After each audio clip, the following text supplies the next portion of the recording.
1963. America was burning. Civil rights marches, violent opposition, a divided nation. And in the middle of it all, Sammy Davis Jr., one of the world's greatest entertainers, couldn't get on television. The reason? His interracial marriage.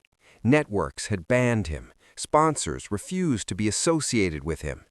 But Andy Williams, whose show reached 40 million Americans every week, made a decision that shocked the entertainment industry. He invited Sammy to perform. NBC said no. Sponsors threatened to pull out. His own network told him it would end his career. Andy didn't care. When the cameras went live that November night, what Andy Williams did left 40 million viewers speechless and changed television history forever.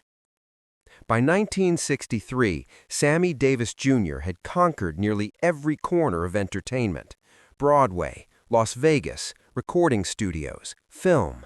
He was part of the Rat Pack alongside Frank Sinatra and Dean Martin. He could sing, dance, act, and do impressions better than almost anyone alive. But American television wouldn't touch him. The reason was simple and brutal. In 1960, Sammy Davis Jr. had married May Britt, a Swedish actress, an interracial marriage. And in 1960s America, that was enough to make Sammy radioactive to network executives. The marriage had caused an immediate backlash. Death threats poured in. The Kennedys uninvited Sammy from JFK's inauguration. Las Vegas hotels that had welcomed him for years suddenly didn't want him performing. And television networks made it clear: Sammy Davis Jr. was no longer acceptable for American living rooms. For 3 years, Sammy had been effectively blacklisted from network television. The biggest variety shows, the most popular talk shows, all closed their doors. Producers would tell his agent the same thing: "We love Sammy's talent, but sponsors won't stand for it. Southern affiliates will refuse to air the episode. It's just not worth the risk." Sammy kept working. He had Vegas, he had concerts. But television, the medium that reached the most Americans, that could make or break a career in the 1960s, was closed to him. Meanwhile, Andy Williams was ascending. The Andy Williams Show had premiered on NBC in 1962, and it had become an immediate hit. Andy's warm personality, his impeccable musical taste, and his genuine kindness made the show required viewing for millions of American families. By 1963, The Andy Williams Show was consistently in the top 10, reaching 40 million viewers every week. Andy Williams had something that very few entertainers possessed in 1963: real power. Networks listened to him. Sponsors wanted to be associated with him. He had leverage. And Andy Williams was about to use every bit of that leverage to do something no other television host had been willing to do. October 1963. Andy Williams called Sammy Davis Jr. personally. "Sammy, I want you on my show." There was a pause on the line. Sammy knew what Andy was offering, and he knew what it would cost. "Andy, you know what'll happen. NBC won't allow it. Your sponsors will pull out. You'll lose affiliates in the South." "I don't care," Andy said simply. "You're one of the greatest entertainers alive, and you deserve to be on television. We're doing this." When Andy informed NBC of his decision, the response was immediate and forceful. A network executive called Andy's manager. "This is career suicide. Tell Andy to reconsider." Andy's manager relayed the message. Andy's response was calm but firm. "Book Sammy for November. We're doing this." NBC executives held an emergency meeting. The concerns were real and substantial. Several major sponsors had already indicated they would pull their advertising if Sammy appeared. Southern affiliates were threatening to preempt the episode entirely, which would devastate the show's ratings and advertising revenue. More importantly, this was 1963. The civil rights movement was reaching its peak. The March on Washington had happened just months earlier. Birmingham had seen violent confrontations between protesters and police. The country was more divided than it had been since the Civil War. An interracial couple on primetime television wasn't just controversial, it was dangerous. NBC's position was clear. If Andy insists on having Sammy Davis Jr. on his show, we cannot guarantee the show's future. Andy's response was even clearer. Then I guess we'll find out what happens. The 3 weeks leading up to the taping were brutal. 2 major sponsors formally withdrew their advertising from the episode. NBC's Southern affiliates, representing nearly a quarter of the show's audience, announced they would not air the episode. Some would show a rerun instead. Others would simply go dark for that hour. Andy's manager presented him with the numbers. "Andy, this episode is going to cost you hundreds of thousands of dollars in lost advertising revenue. Your ratings in the South will disappear. NBC is talking about canceling the show entirely if this goes badly." "What does going badly mean?" Andy asked. "If there's a significant national backlash, if more sponsors pull out after the episode airs, if the ratings drop so low that the show becomes financially unviable." Andy listened to all of it. Then he said something his manager would never forget. "I didn't get into this business to make everyone comfortable. I got into it to make good television, and Sammy Davis Jr. is good television. We're doing this."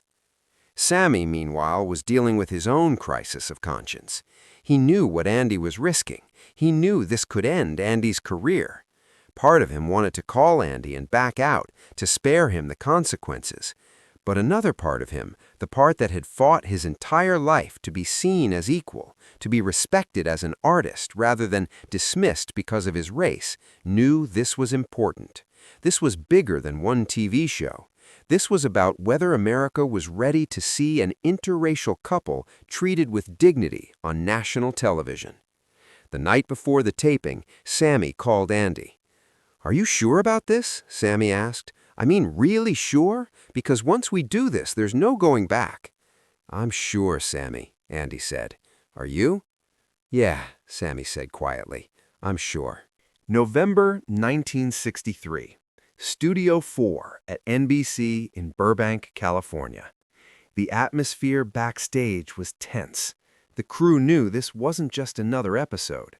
NBC executives were in the control room, monitoring everything. Lawyers were present. The network had prepared statements in case of immediate sponsor withdrawal or affiliate revolt. Andy's opening monologue that night was carefully written.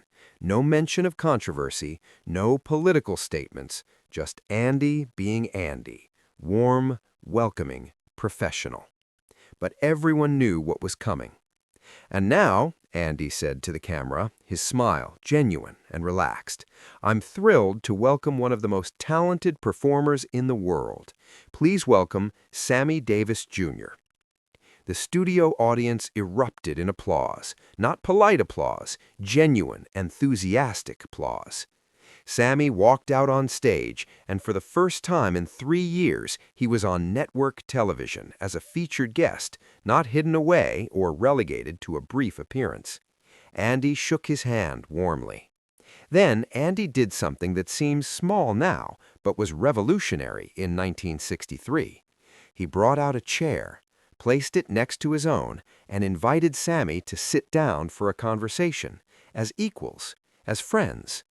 For 10 minutes, Andy and Sammy talked about music, about performing, about life. Andy asked Sammy about his family. Sammy mentioned May and their daughter. Andy smiled and congratulated him. In millions of living rooms across America, families watched an interracial couple discussed with warmth and normalcy on national television. No controversy, no political debate, just 2 friends talking. Then Sammy performed. He sang "I've Got You Under My Skin" with the kind of power and emotion that reminded 40 million viewers why Sammy Davis Jr. was considered one of the greatest entertainers alive. When the song ended, the studio audience gave him a standing ovation. Andy stood with them, applauding, and the camera captured something important: genuine respect and friendship between these two men, unfiltered and unashamed. The episode aired the following week. The immediate aftermath was exactly what NBC had feared. Southern affiliates that had refused to show the episode received hundreds of angry calls from viewers who wanted to see the Andy Williams Show and had been denied. Some of those viewers switched their viewing habits permanently, seeking out stations that would show the complete episodes. Sponsors who had pulled out watched their competitors advertise during one of the highest-rated episodes of the season. The episode's ratings in markets that aired it were exceptional. But more than that, something else happened. Thousands of letters arrived at NBC. Not all of them were positive. Some were hateful, racist, threatening. But the majority, the overwhelming majority, were supportive. Thank you for treating Sammy Davis Jr. with the respect he deserves. My children watched your show last night and asked why it was wrong that Sammy is married to May. I realized I didn't have a good answer. You did something brave. Thank you. NBC executives held another meeting. The data was clear. Despite losing Southern affiliates for one episode, the show's overall ratings had actually increased. The controversy had brought in curious viewers who'd never watched before. Sponsors who had stayed with the show reported positive responses from customers. Most importantly, the episode had proven something. America was more ready for change than the television industry had believed. Within months, other variety shows began cautiously featuring Sammy Davis Jr. again. By 1964, he was appearing regularly on network television. The Blacklist was broken. But the impact went beyond Sammy's career. Andy Williams had proven that a major star could take a stand on civil rights without being destroyed. Other entertainers, watching Andy's success, became braver about their own positions. In 1964, when the Civil Rights Act was being debated, several prominent entertainers spoke publicly in support of it. Many of them cited Andy's example as giving them the courage to speak up. Andy Williams and Sammy Davis Jr. remained close friends for the rest of Sammy's life. Sammy appeared on The Andy Williams Show multiple times over the following years. Each appearance was warmly received.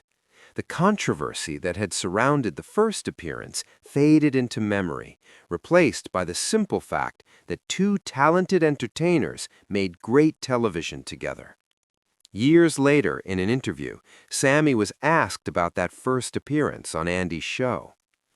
"Andy risked everything for me," Sammy said, his voice thick with emotion.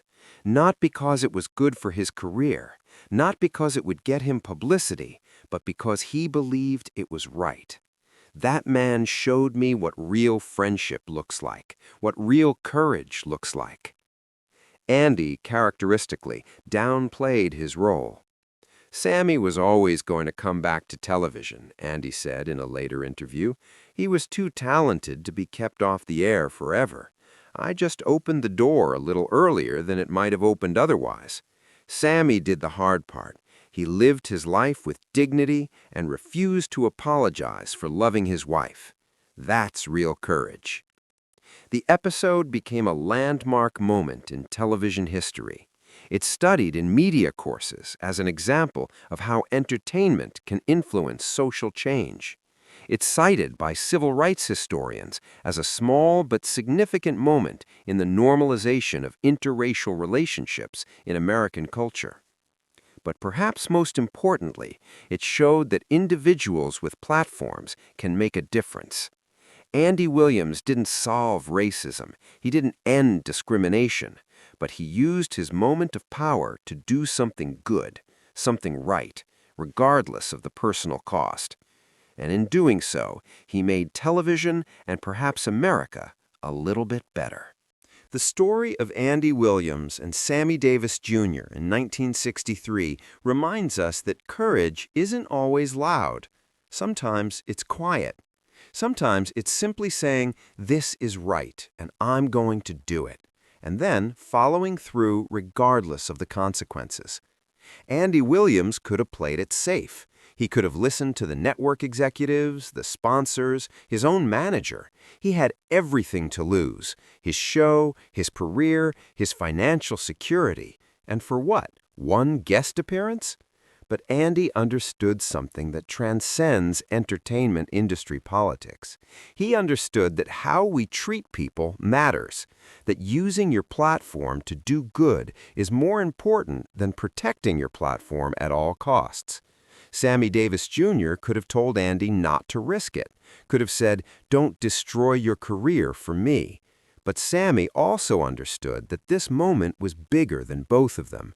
It was about whether America was ready to see people as people, regardless of who they loved.